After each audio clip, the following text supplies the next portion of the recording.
എല്ലാവർക്കും നമസ്കാരം. ഞാൻ ലക്ഷ്മി എസ് മേനോൻ. ഓൺലൈൻ ശാസ്ത്രീയ സംഗീത പഠനത്തിൻ്റെ 7ാമത്തെ എപ്പിസോഡിലേക്ക് ഏവർക്കും സ്വാഗതം. നമ്മൾ സപ്തസ്വരങ്ങൾ അതുപോലെ സരളി വരിശകൾ എല്ലാം പഠിച്ചു കഴിഞ്ഞു. അടുത്തത് നമ്മൾ പഠിക്കാൻ പോകുന്നത് മധ്യസ്ഥായി വരിശകളാണ്. അപ്പോൾ നമ്മൾ സ്വാഭാവികമായിട്ടും വിചാരിക്കും, എന്താണ് സ്ഥായി? അതായത് സ രി ഗ മ പ ധ നി എന്നീ സ്വരങ്ങൾ, ഇത്രയും ഈ 7 സ്വരങ്ങൾ അടങ്ങുന്ന സ്വര ശൃംഖലയാണ് സ്ഥായി. അതായത് ഇപ്പോൾ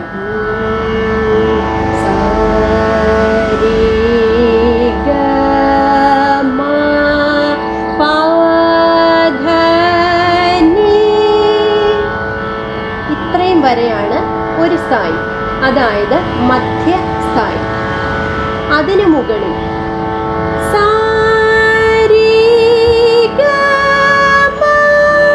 അങ്ങനെ മേലോട്ട് പോകുന്നത് മേൽസ്ഥായി അല്ലെങ്കിൽ താരസ്ഥായി. സാ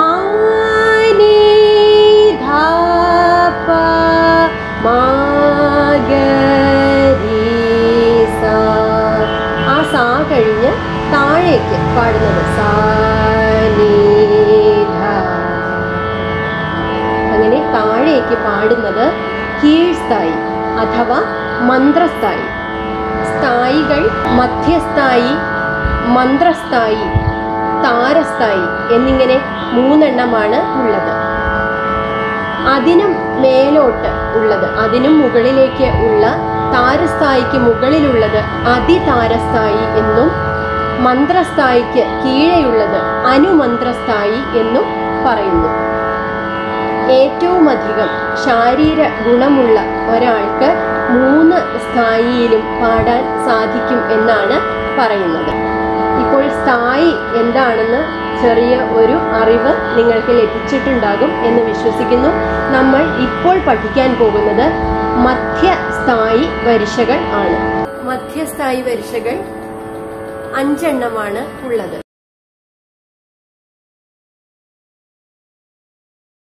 നമുക്ക് മധ്യസ്ഥായി വരിശകൾ പഠിക്കാം.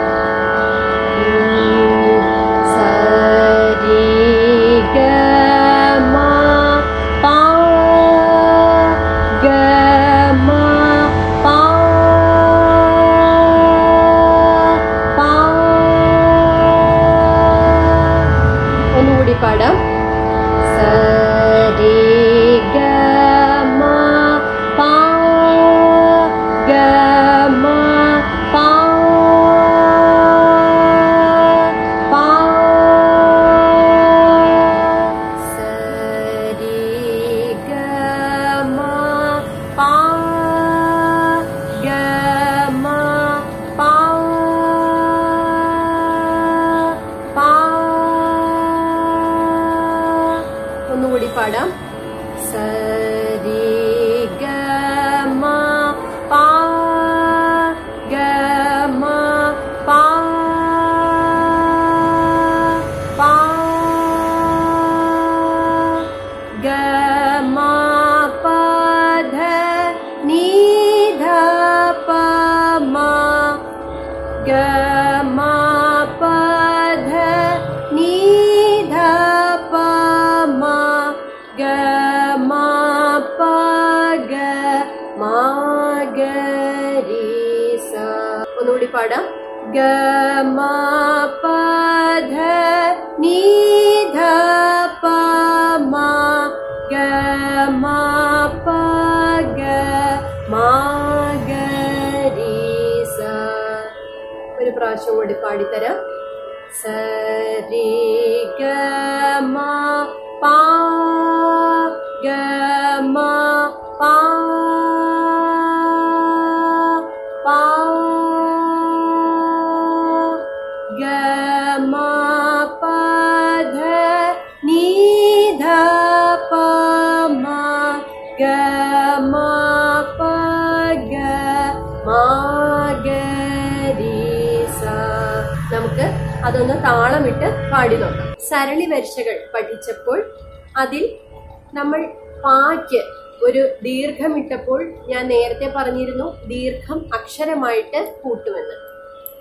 അതുപോലെ തന്നെ മധ്യസ്ഥായി വരിശയിലും ആ ദീർഘം അക്ഷരമായിട്ട് കൂട്ടും. ആ ദീർഘങ്ങൾക്ക് എല്ലാം നമ്മൾ താളമിടും.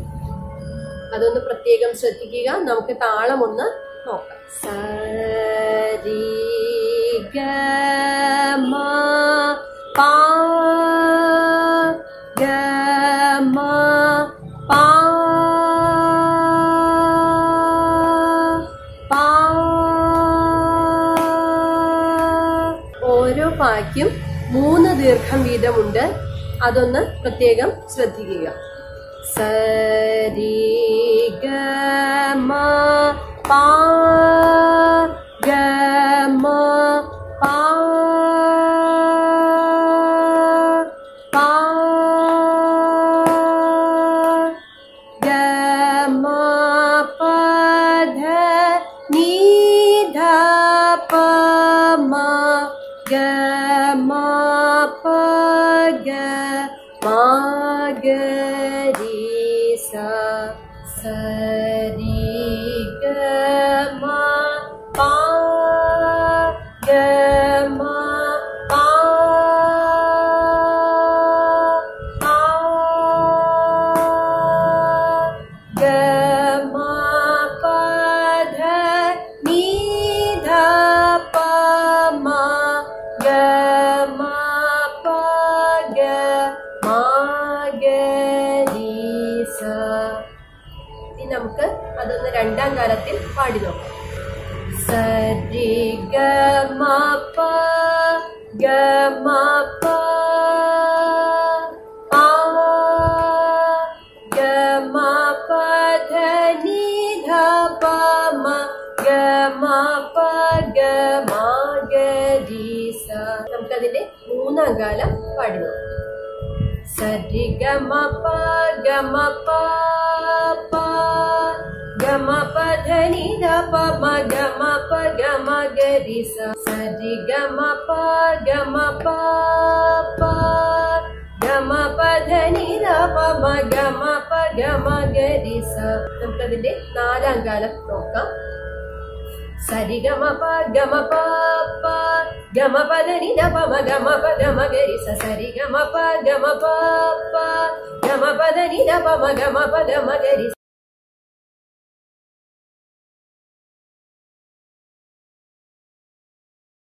രണ്ടാമത്തെ മധ്യസ്ഥായി വരിശ നമുക്കൊന്ന് നോക്കാം. സാ നീ ധ നീ ധ പ ധ പ മ പ പ. പാടുമ്പോൾ നമ്മൾ വാ തുറന്ന് പാടണം. ആ കാര്യം ഒന്ന് പ്രത്യേകം ശ്രദ്ധിക്കുക. പല കുട്ടികളും പാടുമ്പോൾ കടിച്ചു പിടിച്ച് പാടുന്ന കേൾക്കാം. അതുകൊണ്ട് തന്നെ എപ്പോഴും വാ തുറന്ന് പാടാൻ ശ്രദ്ധിക്കുക.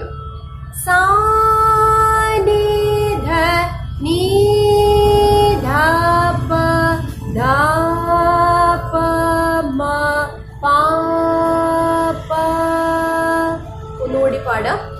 സാ നീ ധ നീ ധ പ ധ പ മ പ പ. അടുത്തത് ഗ മ പ ധ നീ ധ പ മ ഗ മ പ ഗ മ ഗ രി സ. ഒന്നുകൂടി പാടാം. നമ്മൾ നേരത്തെ പാടിയത് തന്നെയാണ്. ഗ മ പ ധ നീ ധ പ മ ഗ മ പ ഗ മ ഗ രി സ. നമുക്ക് ഇതൊന്ന് താളമിട്ട് പാടി നോക്കാം. സാ നീ ധ നീ ധ പ ധ പ മ പ പ ഗ മ പ ധ നീ ധ പ മ ഗ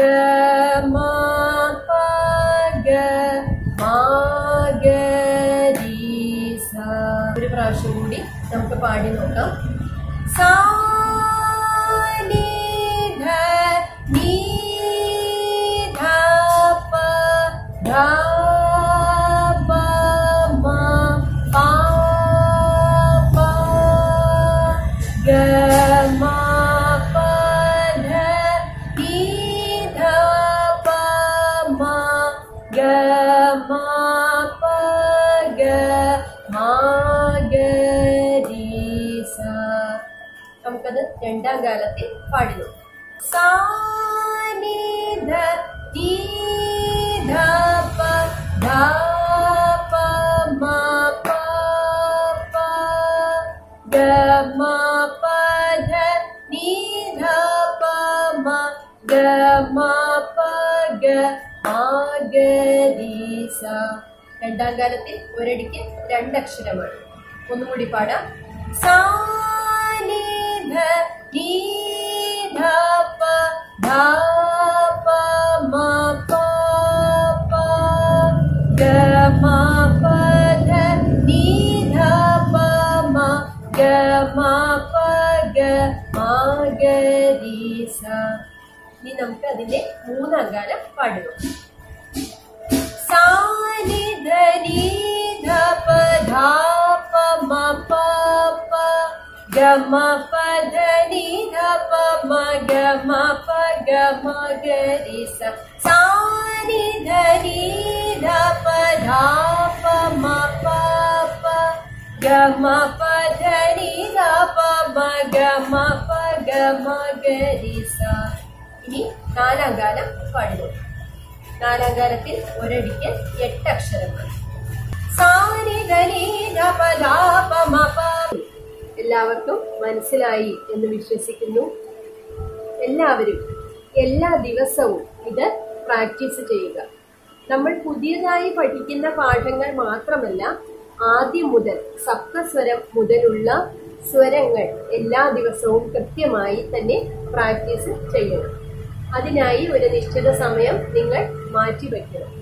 എന്നാലേ നമ്മൾ സംഗീതം പഠിക്കുന്നതിന് ഗുണമുണ്ടാവുകയുള്ളൂ. നിരന്തരം പ്രാക്ടീസ് ചെയ്തെങ്കിലേ നമ്മൾക്ക് നമ്മുടെ സംഗീതം കൂടുതൽ കൂടുതൽ മെച്ചപ്പെടുത്തുവാൻ സാധിക്കുകയുള്ളൂ. ഈ പഠിച്ച പാഠങ്ങളിൽ ഏതെങ്കിലും നിങ്ങൾക്ക് സംശയമുണ്ടെങ്കിൽ അത് കമന്റ് ബോക്സിൽ ഇടാവുന്നതാണ്. നന്ദി.